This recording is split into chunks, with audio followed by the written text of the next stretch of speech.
మొరటోడు అని వాళ్ళు వీళ్ళు ఎన్నెన్ని అన్న పసి పిల్లవాడు నవ్వాడు.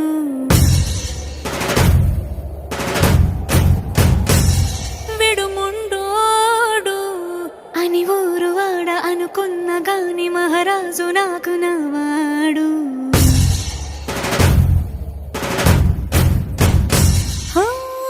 మాట పెడుసైనా మనసులో వెన్న రాయిలా ఉన్నవాడిలోన దేవుడెవరికి తెలుసును నాకన్నా. సూసేకి అగ్గిరవ్వ మాదిరే ఉంటాడు.